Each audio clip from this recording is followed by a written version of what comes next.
నమస్తే, నా పేరు Hema. Welcome to wild Wilf channel.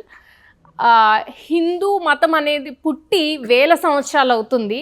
కానీ ఏం జరిగిందో, ఎవరి చేతులు దీని వెనక ఎవరి కారణం ఉన్నారో తెలియదు. కానీ గత 75 సంవత్సరాల నుంచి నేను హిందూ అని గట్టిగా చెప్పుకోవటానికి కూడా భయపడే సిచ్యువేషన్కి తీసుకొచ్చారు. దీని వెనక ఎవరైనా ఉండనివ్వండి. గత ఒక 10-15 సంవత్సరాల నుంచి కొందరు హిందువులు మీరు భయపడకండి, హిందువులకు కూడా ఈ హక్కులు ఉండాలి అనుకుంటూ మీరు ప్రౌడ్గా చెప్పుకోండి హిందూస్ అని చాలామంది పోరాడుతున్నారు. వారిలో నాకు తెలిసి నేను ఒకళ్ళకి ఎవరైనా నాకు ఒకళ్ళు ఇష్టమైన వ్యక్తి ఎవరైనా ఉన్నారు అంటే అది రాధా మనోహర్ దాస్ గురూజీ నమస్తే. హరే కృష్ణ తల్లి. అయితే నేను మిమ్మల్ని అడిగే క్వశ్చన్స్ ఏమైనా ఇబ్బంది పెడుతుందేమో నాకు తెలీదు, కొంచెం తడబడుతున్నాను. ఏం లేదు తల్లి, ఆనందంగా అడగండి, సంతోషంగా. హిందూ మతం ఒక్కటే గొప్పదంటారా మీరు? ఎందుకు గొప్పదే అని చెప్తా. అందరూ ఇదే ఫాలో అయిపోవాలి లేకపోతే నాశనం అయిపోతారు అలాంటివి మేము చెప్పం. కానీ హిందూ ధర్మం ఎందుకు గొప్పదో చెప్తా. ఎందుకు గొప్పదంటే మీరు ఈ పాట వినుండొచ్చు హిందీలో. సకల శాంత సుఖ నిదాన మంతరామనా నిరాధారు కో ఆధార్ ఏక్ రామనా निराधार को आधार एक राम नाम राम राम राम राम राम राम राम राम राम श्री राम राम राम.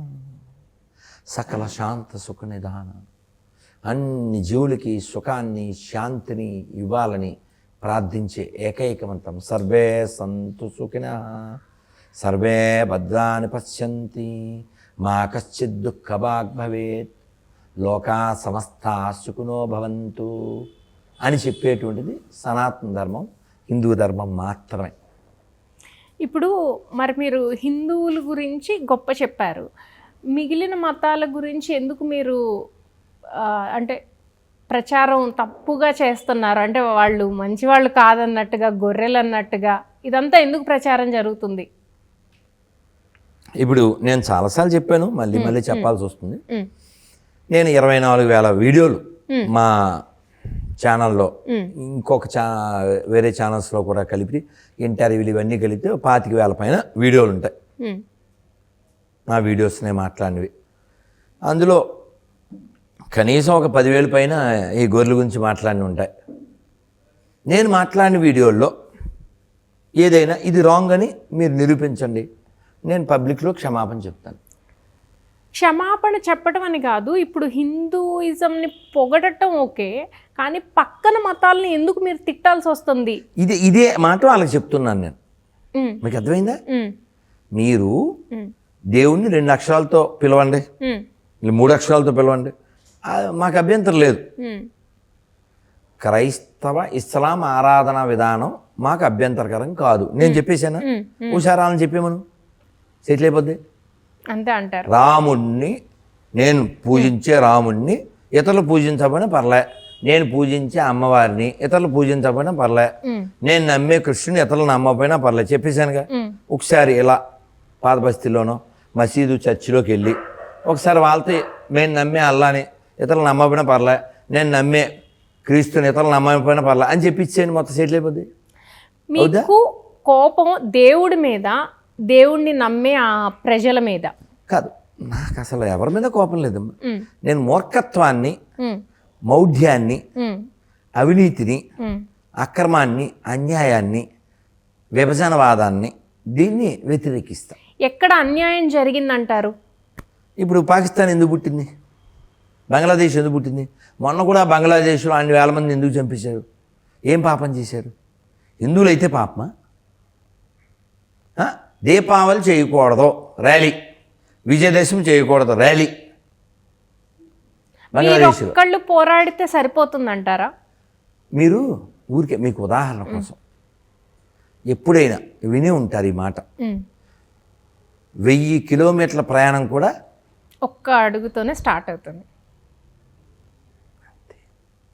అంటే మీరు వేరే ఇప్పుడు చాలా మందిని ఇప్పుడు యూత్ ఉన్నారు, వాళ్ళని టార్గెట్ చేస్తున్నారా? ఓకే, హిందూస్ మనం ఇట్లా ఉండాలి అలా అని. అంటే యాక్చువల్గా నేను వచ్చే తరం కోసం ఆలోచిస్తున్నాను, ప్రజెంట్ కోసం కాదు. ఉదాహరణకి నేను ఏదో నా జపం చేసుకుని నా హోమం చేసుకుని ప్రశాంతంగా ఉండొచ్చు. వాళ్ళతో వెళ్తూ నేను తిట్లవి కాయక్కర్లేదు. అవును, అదే అడుగుతున్నా. అంటే దేనికోసం మీకు దీని నుంచి వచ్చేది ₹1 లేదు, పైగా ఎదురు తిట్లు, అండ్ ఇంకొక మతాన్ని అంటూ మీరు అనిపించుకుంటూ ఏం సాధిస్తారు? అంటే ఒక ప్రమాదం ఆల్రెడీ 2 సార్లు జరిగింది మన దేశానికి, 3వసారి జరగకుండా అంతే. హిందువులు తగ్గిపోయిన చోటల్లా పరిస్థితి ఒకసారి సో చూడండి. ప్రమాదం మొత్తం ఈ మతం పుచ్చుకున్న వాళ్ళ మీద జరిగిందంటారు. సహజమే కదండి. ఇప్పుడు మీరు గమనించండి, ఎక్కడైనా దేవాలయాల్లో విగ్రహాలు ధ్వంసం అవుతుంటాయి, రథాలు కాలిపోతుంటాయి, మరి మసీదులకి చర్చిలకి ఏం అవ్వదుగా. ఏం అవ్వలేదు అంటే అవి న్యూస్లోకి రాలేదేమో. మీరు చెప్పేది ఎలా ఉందంటే మీ ఆయనకి అక్కడ వేరే వాళ్ళతో ఎఫ్ఐఆర్ ఉంది, ఉండొచ్చు అమెరికాలో. నీకు చెప్తారా మీ ఆయన? ఈ ఊహలకు వాల్యూ లేదుగా. అంటే జరిగిన వాళ్ళు ఇలా బయట పెట్టుకోవట్లేదేమో అని. ఊహలకి వాల్యూ లేదు. మీ ఆయనకి 2వ సెటప్ అంటే అంత దుర్మార్గం, ఈ ఊహ కూడా అంతే దుర్మార్గం. ఊహలొద్దు, అదే సినిమాలో కథలు వద్దని చెప్తాడు అలాగా. ఇప్పుడు వరంగల్లో ఓ పూజారి మైకి పెట్టాడు, మైకి పెడితే చంపేశాడు, మైకి పెడితే చంపేశాడు. మొన్న పొన్నూరులో గుడి బయట కూర్చున్న పిల్లలకు ప్రసాదం పెడితే పూజారిని కొట్టాడాడు. మతం మారిన గొర్రె, హిందువులకే పుట్టిన గొర్రె, సర్టిఫికేట్లో హిందూ లేకపోతే బతకలేని గొర్రె, హిందూ దేవుల పేరు లేకపోతే బతకలేని గొర్రె. మరి అందుకని ఈ దరిద్రం మాకు వద్దని చెప్తున్నా. ఇప్పుడు ఉన్నది హిందువులు ఎక్కువ మంది, సో కాల్డ్, మీకు అర్థమవుతుంది, సో కాల్డ్. ఓకే, హిందువులు ఎక్కువైనప్పుడు హిందువులు ఏమి చేయలేకపోతున్నారా? ఇలాంటి మీలాంటి వాళ్ళు ఒకళ్ళు వచ్చి వాళ్ళకి చెప్తే తప్పితే వాళ్ళకి తెలియదంటారా? మీకు అర్థం కాలే. మీకు ఇప్పుడు సో కాల్డ్ అన్నానా, ఇంకా బాగా చెప్పాలంటే బొందుగాళ్ళు ఇది కరెక్ట్ వాడు. మీరు కావాలంటే ఉదాహరణ చెప్తా. మీరు మాట్లాడుతూ ఇలా గుళ్ళు గురించి అవి ఇన్నే మాట్లాడాను కదా, ఏదో చాగంటి కోటేశ్వర గారు నాలాంటి వాడు కాదు కదా, ఆయన చాలా మంచి ఆయన, సౌమ్యుడు, సాధువు, సాఫ్ట్ పర్సను. అలాంటి ఆయన దిష్టి బొమ్మ తగలెట్టేసి పోలీస్ స్టేషన్కి వెళ్ళి కంప్లైంట్ ఇచ్చేసి ఆయన ఇంటికి వెళ్ళిపోయి ఆయనతో క్షమాపణ చెప్పించారు. ఏం పాపం చేశాడు ఆయన? గరికిపాటి వారు కళ్ళనీళ్ళు పెట్టించారు. ఏం చేశారు వాళ్ళు? చెప్పు. అంటే మీరు అడిగిన దానికి హిందువులు చెప్పాలా అంటే వాడు హిందువు అని ఫీల్ అవ్వట్లేదు. వాడు అర్థమైందా? వాడు పలానా కులం అనుకుంటాడు. అమెరికా వెళ్ళినా ఆస్ట్రేలియా వెళ్ళినా వాడు కులంతోనే ఫీల్ అవుతాడు తప్ప దేశంతో ధర్మంతో వాడు ఏం ఫీల్ అవ్వట్లే. కాబట్టి ఎవరికి ఉపకారం వాడు ఉన్న ఒకటి అయిపోయిన ఒకటే. వాడు ఈ దేశాన్ని ఇప్పుడు ఎప్పుడో మన దేశ విదేశాంగ మంత్రి, అప్పట్లో విదేశాంగ మంత్రి, అప్పటి ప్రతిపక్ష నేత 70s ఎప్పుడో ప్రతిపక్ష నేత అమెరికా వెళ్ళాడు. అక్కడ వాళ్ళు ఉండి మీ భారత ప్రభుత్వం ప్రధానమంత్రి ఇలా చేస్తున్నారు, మీ కామెంట్ ఏంటి అన్నారు. ఈయనేమన్నారు? None of your business, that is our internal affair, will deal అని. నీకెందుకు చెప్తారా? అది మా దేశ అంతర్గత వ్యవహారం, మేము చూసుకుంటాం. అది అలా ఉండాలి, సెల్ఫ్ రెస్పెక్ట్. అవును, ఆడు ఎలా చేశాడు, పై దేశానికి వెళ్ళి చెప్తావు నువ్వు, మీ ప్రధానమంత్రితో ప్రాబ్లం నువ్వు డీల్ చేసుకుంటావు, ఇంకోటి ముందు పరుగు తీయకూడదా? అవునా? ఏ దేశమేగినా ఎందుకు కాలిడా పొగడరా నీ తల్లి భూమి భారత్ని కదా. అలా అంటే ఇండియా సెక్యులర్ కంట్రీ అంటున్నారు. కట్టేం కాదు. నిరూపిస్తావా? అంటే అందుకే కదా మనం అందరం కలిసే ఉన్నాము. ఎక్కడ ఇబ్బంది జరుగుతుందంటారు అసలు? కాదు, నిరూపిస్తావా? ఇక్కడ ఉన్న వాళ్ళు ఎవడైనా ప్రభాస్ కంటే పొడుగ్గా ఉన్నారా? 1 2 3 4 5 6 ఉన్నాం. ఎవడు లేడుగా.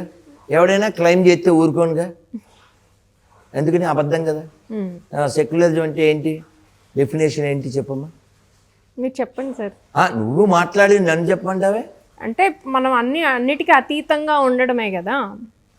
పోనీ ఎట్లా కొడతావా, ఎవరే నాన్న కొట్టరా, what the meaning of secularism, కొట్టండి కొట్టనాన్న. తొక్కండి తొక్కండి కరోనాని తొక్కండి. ఆ సెక్యులరిజం మీనింగ్ ఏంటి, నువ్వు మీరు అన్నదాని ప్రకారం what is the meaning of secularism? Meaning of secularism, the principle of separation of the state from religious institutions. అర్థమైందిగా, మతానికి ప్రభుత్వానికి సంబంధం లేదు, అది డిక్షనరీ ప్రకారంగా. మరి మన దేశంలో ఉందా? ఆ జాతరకి వెళ్ళేవాడికి లచ్చలు, లేకపోతేనేమో జెరూసలేం వెళ్ళేవాడికి వేలు, మనకేమో కాలు, మనమేమో టిక్కెట్లు, ఎక్కట్ల పాలు, మన గుళ్ళో డబ్బులు ఎత్తుకుపోతారు, మన గుళ్ళో బంగారం ఎత్తుకుపోతారు.